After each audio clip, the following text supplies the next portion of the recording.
But right now I really need the help to get me back, because I can't stay here. I can't raise my son in this camp.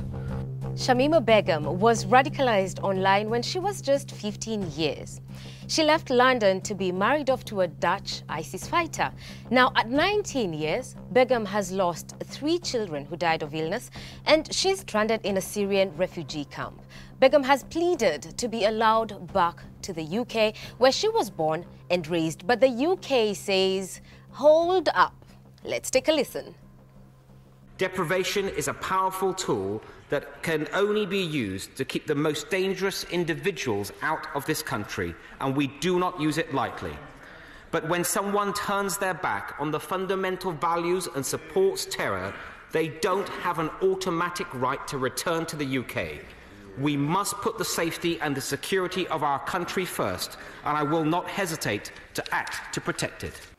Now, the UK is not the only country to consider revoking citizenship. Many other European countries like France, Netherlands, and even Germany have citizens who've gone to fight for ISIS. Now, according to the International Center for Counter-Terrorism, reports say over 13,000 people affiliated with ISIS are from European countries. France has over 900, Germany over 750, Great Britain the same, and Belgium over 500 people. Now, this has led to legal reforms in the different EU countries. UK revoked Begum's citizenship. While it was not new, it raised a moral debate because Begum's third baby was only days old when she requested to be repatriated. Now, the baby died before Begum could repeal the revocation. Germany has agreed to a proposal that will strip fighters of the Islamic State, that's IS militant group, of their citizenship.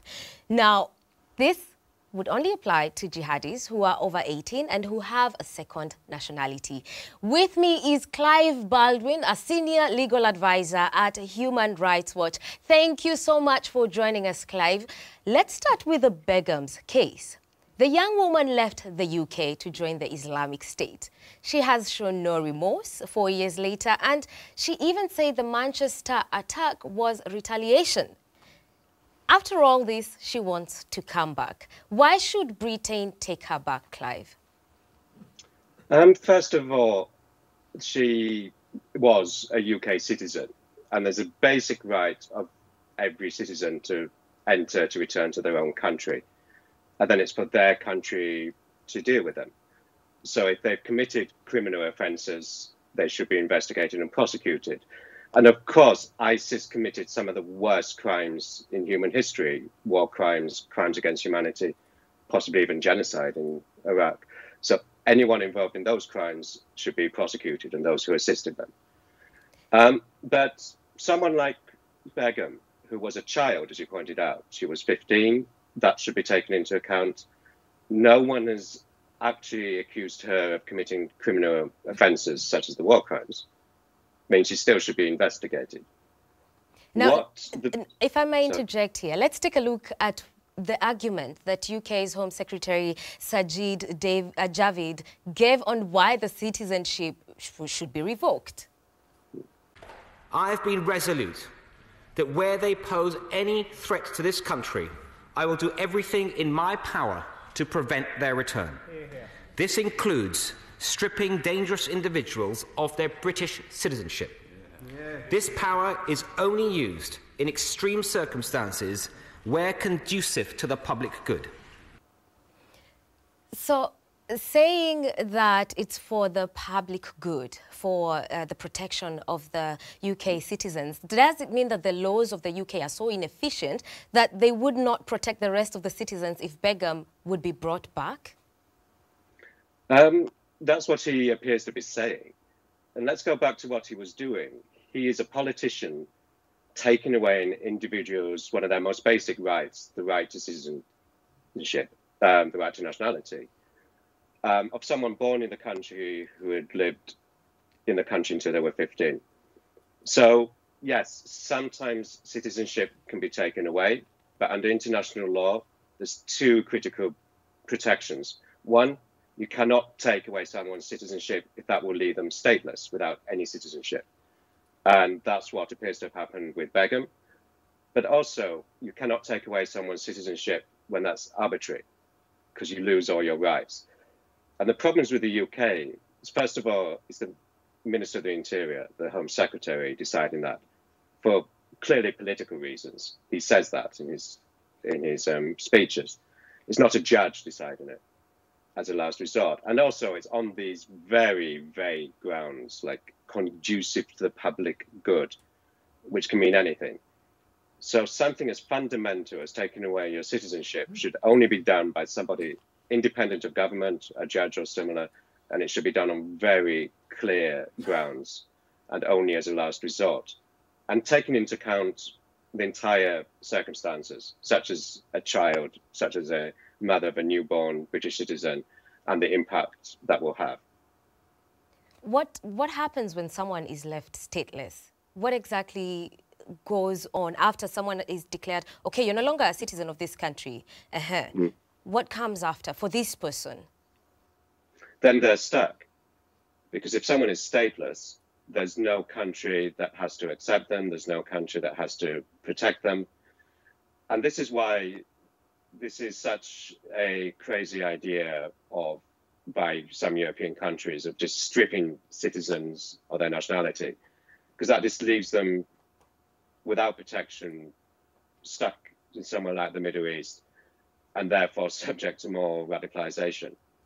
What is needed is a lot more cooperation between all states, but European states, but Tunisia, Jordan, and the states in the Middle East and Iraq, to ensure those in ISIS most responsible for those crimes, the people at the top, not the children, are prosecuted and arrested in fair trials, either in the countries or bringing them back to their countries of citizenship and putting them on trial there. Whereas people who went as children, who may have been child soldiers, should be taken into account. And most of the time, children should be protected. And if children were involved in the worst crimes, maybe they should be investigated and prosecuted, but taken into account they were children at the time. Now, speaking of children, with open borders in some places, not everywhere, it means that migrant children are born in countries like in Begum's case. They're raised as citizens of this country. Does it mean they would lose their nationality based on the fact that they're entitled to their parents' original country's citizenship? And where does that leave us then if we are saying that the UK, which has claimed that Bangladesh should pick up Begum since she is entitled to a citizenship there, where does that leave us then?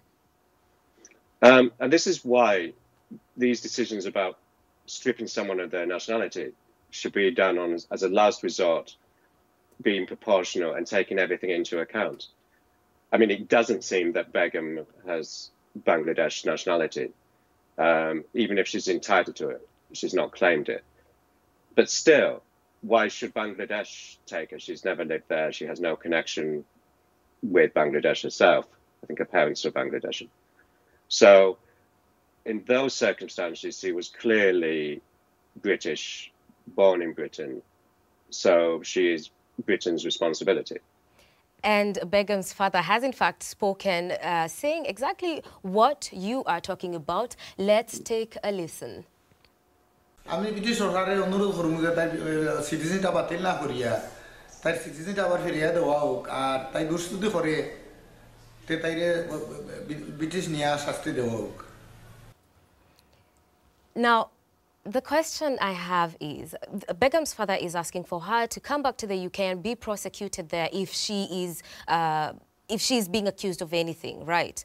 And we have EU citizens living in Europe and having terror charges who are facing trials here. How is it different to citizens living abroad who are accused of terror charges as well? Yeah, this is why terrorism is an international crime. In a lot of the cases, it's crimes against humanity, some of the worst crimes around. And that's why it's vital that countries tackle this globally, collectively. It can't be done in isolation. It can't be done by European countries saying we're stopping everyone coming back and then we'll be safe. These terrorist attacks are planned from outside countries, organized across countries. So that's why it's vital in dealing with something like a crime against humanity that all countries cooperate and they put people on trial. So they can be put on trial where the crime took place if that country's capable of conducting fair trials. Or they can be put on trial where victims of the crimes are from or where they themselves are from, such as the European suspects.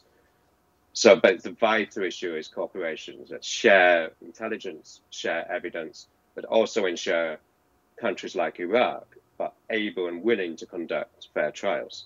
In my organization, Human Rights Watch, has looked a lot at how Iraq is putting on trial ISIS suspects, and it's going badly because the courts there are overwhelmed, the fight against ISIS ended, but they're only prosecuting very minor people for ISIS membership, or even doctors who operated hospitals, hospitals under ISIS.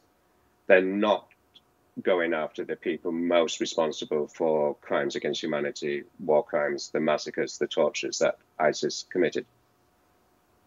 Now, back to Begum's case, what would happen if the UK would allow her to come back? Well, that would mean restoring her citizenship. Of course, then the UK has very sophisticated intelligence police operations. They presumably would investigate her role in any crimes in Syria and Iraq.